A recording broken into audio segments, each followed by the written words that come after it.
Alors, salut les amis, bienvenue dans cette nouvelle vidéo consacrée à Git. Dans cette vidéo, ce que nous allons voir, c'est comment mettre son code également sur GitHub ou Bitbucket. Ce sont des services qui vont vous permettre d'avoir également ici vos différents projets dans le cloud. Donc, quelle est la différence entre GitHub et Bitbucket? Avec GitHub, vous avez la possibilité de créer autant de projets publics que vous le souhaitez. Ok, donc si vous avez des projets open source, c'est très intéressant parce que vous pourrez créer autant de projets open source que vous le souhaitez et cela est entièrement gratuit. Ok, mais dès que vous allez souhaiter créer des projets privés, à ce moment-là, vous serez obligé de débourser un peu d'argent. Comme vous pouvez le voir ici, les projets publics sont toujours gratuits, mais lorsqu'il s'agit des projets privés, à ce niveau, vous voyez que vous avez un plan, par exemple, qui est à $7 par mois. Avec Bitbucket, c'est différent. Ici, vous avez la possibilité de créer autant de projets privés que vous le souhaitez. Ok, mais cela devient payant si vous avez ici plus de 5 collaborateurs qui travaillent sur un projet. Ok, donc vous pourrez créer autant de projets privés que vous le souhaitez au niveau de Bitbucket, mais si vous dépassez un certain nombre de collaborateurs sur le projet, donc de membres de votre équipe qui travaillent sur le projet, à ce moment-là, vous allez devoir ici débourser un peu d'argent. Donc la plupart du temps, pour mes projets, je travaille là-dessus un peu seul, mais également avec un autre ami. Donc ce que je fais très souvent, j'utilise Bitbucket pour mes projets privés, puisqu'à 2 collaborateurs, on n'a pas besoin de débourser de l'argent. De même au niveau ici de GitHub, c'est un peu pareil. Ici, si j'ai des projets open source, je les mets sur GitHub parce que c'est entièrement gratuit. Ok, donc libre à vous, en fonction du cas dans lequel vous vous trouvez, si vous êtes dans une équipe, ainsi de suite, de vous baser sur le service qui est utilisé au niveau de l'entreprise. Donc nous, on va voir dans cette première vidéo comment mettre son code au niveau de GitHub et dans la vidéo suivante comment mettre son code au niveau de Bitbucket. Dans les deux cas, la première des choses qu'il faut faire, c'est créer un compte. Donc si vous n'avez pas encore de compte sur GitHub, vous pouvez créer un compte en mettant votre username, votre adresse email, votre mot de passe et vous vous inscrivez. De même au niveau de Bitbucket, c'est pareil. Vous venez au niveau ici de Get Started for Free. Normalement, vous devrez ici créer un compte. Vous voyez, on vous demande d'entrer votre adresse email, le contenu, ainsi de suite. Donc, vous créez un compte très facilement et après, vous pourrez vous connecter. Donc, si vous avez Google, je vois que là même, on peut se connecter avec Google. Dans le cas contraire, vous cliquez sur Sign Up et vous créez un compte. Donc, moi, j'ai déjà fait dans cette première vidéo, on va parler de GitHub. Donc, je vais rapidement me connecter en mettant mon nom d'utilisateur et mon mot de passe. Et chez Kebam, voici le résultat. Après, la deuxième étape consiste à générer ce qu'on appelle des clés SSH. En effet, il faudrait que vous puissiez vous authentifier auprès de GitHub, ce qui va permettre que lorsque vous apportez des modifications et que vous faites ce qu'on appelle un push pour mettre votre code au niveau de GitHub, il puisse savoir que ce push-là vient vraiment de vous, afin que quelqu'un d'autre ne puisse pas modifier votre code source, sinon on perd un peu en termes de sécurité. Donc en fonction de votre système d'exploitation, si vous êtes sous Linux, vous allez lire ce tuto là. Si vous êtes sous Windows, vous cliquez sur Windows et vous lisez ce tuto, ainsi de suite. Donc si vous venez au niveau de Google, normalement tout ce que j'ai eu à taper ici, c'est Generating SSH Keys Windows et normalement le premier lien c'est la documentation de GitHub et vous pouvez en fonction de votre système d'exploitation essayer de faire tous ces mishibushi. Normalement lorsque vous aurez terminé, vous aurez une clé privée, une clé publique SSH et après vous pourrez venir au niveau des paramètres de GitHub. Donc c'est à ce niveau, si on tente de se connecter, je viens ici, je clique sur Settings.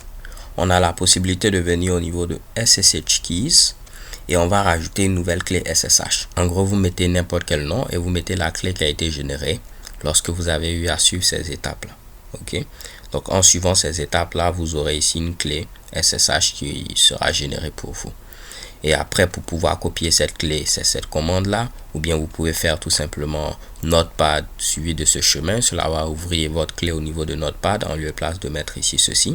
Vous copiez le contenu et normalement vous venez au niveau de Settings comme je viens de vous le montrer. Ensuite, vous venez au niveau de SSH Keys. Vous collez ici votre clé, vous mettez un titre et normalement vous serez authentifié auprès de GitHub. Vous pouvez suivre également cette dernière étape là afin de vérifier que tout s'est bien passé. Ok, donc si vous l'avez fait une seule fois, cette même clé là vous pourrez l'utiliser également pour Bitbucket.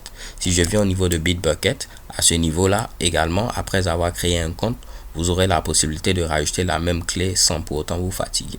Et ensuite vous cliquez ici et vous choisissez Settings également. Ok, et là vous pouvez venir au niveau de SSH Keys. Vous rajoutez une nouvelle clé, pareil, vous mettez n'importe quel titre. Par exemple, vous mettez ma machine locale, le nom de votre machine, ou bien si c'est un collègue, ainsi de suite. Et vous rajoutez la clé en question. De cette même manière, vous serez authentifié au niveau de Bitbucket.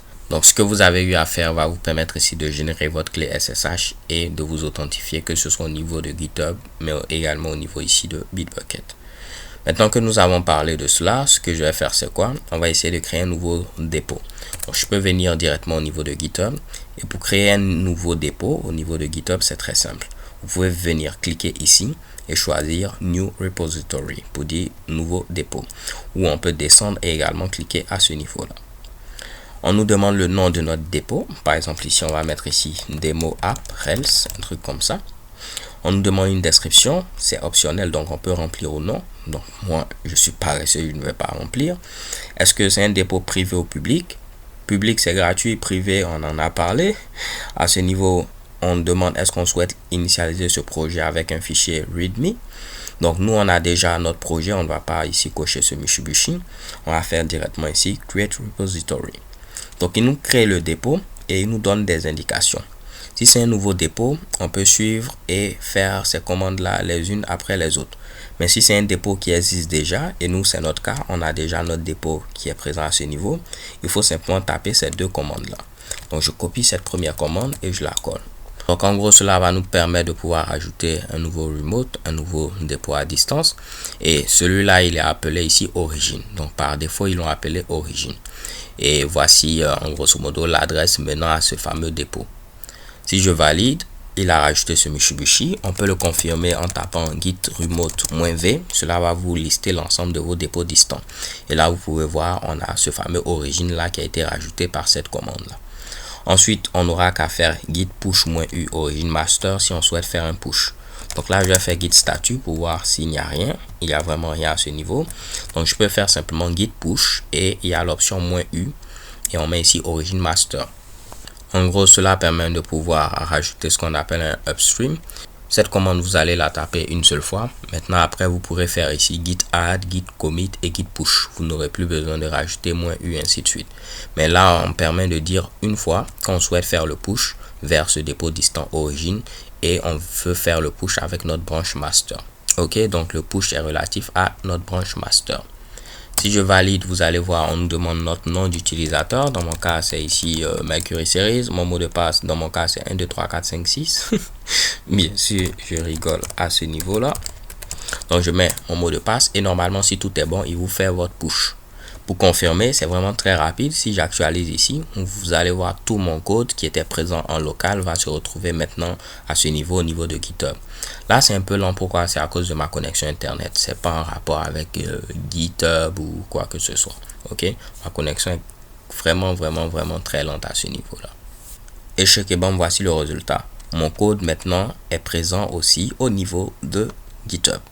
Assez facile, n'est-ce pas les gars? Vraiment rien de bien compliqué. On n'a rien eu à faire. On a fait simplement la génération de notre clé SSH. Ça se fait une seule fois. Après, maintenant, on pourra faire nos différents git add, git commit, git push. Juste pour vous le montrer à quel point ça sera un peu intéressant. On va essayer de modifier un peu la page contact. Ok. On va rajouter un lorem ipsum à ce niveau-là. Juste pour le fun. Et pourquoi pas, on va rajouter ceci au niveau d'un paragraphe. Donc je vais mettre ici P. J'ai appliqué ma modification. Je fais ici un petit git statut. Je fais un git add all. Ensuite, je fais mon git commit. Je vais mettre ici update contact. C'est contact page. Ensuite, je fais simplement git push pour faire le push au niveau de GitHub. Il me demande mon nom d'utilisateur. Il me demande ensuite mon mot de passe. Normalement, dans votre cas, il peut ne pas vous le demander plusieurs fois. Moi, j'ai eu à faire une petite configuration à ce niveau-là qui m'oblige à le faire. Donc, si je viens ici, je vais tenter tout simplement d'actualiser. Et vous allez voir automatiquement, ma modification sera appliquée. Si je viens au niveau du fichier contact.html.irb, vous voyez que ce lorem ipsum là a été rajouté sans problème. Ok. Et maintenant, vu que j'ai une copie également dans le cloud, je peux par exemple même sortir d'ici, supprimer le dossier démo app, à supposer que je suis sur une autre machine par exemple, et sur cette autre machine, je veux maintenant avoir accès à mon projet. Tout ce que j'aurais besoin de faire, c'est créer ce qu'on appelle un clone. Ok, donc je vais cloner ce projet là. Je viens à ce niveau, je fais ici copier. je viens au niveau du terminal, je fais git clone, je colle le lien qui a été copié et en 2 temps 3 mouvements, j'ai un clone ici de mon projet. Comme vous pouvez le voir, voici ce Mitsubishi là. Ok, démo app Rails. Par défaut, il prend comme nom le nom qui est présent ici. Si je voulais donner un autre nom, là je vais par exemple ici supprimer ceci. Si je souhaitais donner un autre nom, je pouvais le mettre bien après en mettant par exemple ici, tu me clones ce dépôt mais tu l'appelles démo app. Et cette fois-ci, il va le cloner mais en le mettant au niveau d'un dossier démo app. Donc maintenant, je peux venir au niveau de démo app. Je vais taper bundle. Ça, c'est en rapport avec Ruby on Rails. Ça n'a rien à voir avec ici Git. Ok. Et après, si je fais Rails S pour démarrer normalement mon serveur, tout se passe bien à ce niveau. Je fais un petit localhost 3000. Et qu'est-ce que vous voyez ici? Shakebam, tout fonctionne à la perfection comme c'était le cas. Ok, donc vraiment les gars, rien de bien compliqué. Dans la vidéo suivante, on va également voir comment faire un push cette fois-ci au niveau de Bitbucket. Comme vous allez le voir, c'est quasiment le même principe. Avant de terminer, voyons rapidement quelque chose au niveau de GitHub. Si je descends ici pour cliquer sur le dépôt qu'on a eu à créer, principalement c'est un peu ce qui est présent ici. Vous avez la possibilité de voir ici les problèmes qui sont présents au niveau de votre application. Là, ça devient intéressant si vous travaillez par exemple sur un projet open source. Donc vous pouvez vous-même créer ici un nouveau bug et le documenter. Également, vous avez la possibilité d'avoir ce qu'on appelle ici les pull requests. Ok, si quelqu'un a essayé de modifier votre code source et il souhaite l'ajouter au projet, par exemple parce qu'il a corrigé une erreur, ainsi de suite, il peut faire ce qu'on appelle un pull request. Ok, donc là je vais vous montrer l'exemple avec ici Laravel qui est un projet open source. Donc là, pourquoi pas, on va faire Laravel GitHub. Comme ça, on va venir au niveau de notre framework Laravel. Et vous voyez par exemple au niveau de ce framework là, à ce niveau, il y a plein d'issues qui ont été créées. Si des gens essaient d'utiliser, ils ont rencontré des difficultés quelque part, ils voient qu'il y a des problèmes, ils vont tout simplement créer une nouvelle issue. Et ils vont documenter un peu cette issue là pour dire voici ce que j'ai eu et voici ce que je voulais, ainsi de suite. Ok. Les pull requests, c'est ceux qui ont eu à apporter quelques petites modifications qu'ils souhaitent intégrer au projet. Donc si je viens à ce niveau là, cette personne avait tel problème, a essayé de modifier, ainsi de suite. Et on pourra voir dans les détails quels sont les fichiers qui ont été modifiés au travers de ce pull request là. Si vous venez au niveau de file change, vous pouvez voir voici ce qu'il a eu à enlever, voici ce qu'il a rajouté, ainsi de suite. Et ceux qui maintiennent ce projet pourront décider d'accepter ce pull request là ou de le refuser. Ok. Donc c'est un peu ça pour en ce qui concerne par exemple GitHub. Il y a vraiment plein d'autres choses à voir en rapport avec Git comme je vous l'ai dit, mais là on va essayer simplement de voir la base. On a fini de voir le push vers GitHub. Rendez-vous est donné à la dernière vidéo où nous allons voir maintenant comment faire un push au niveau de Bitbucket. Peace.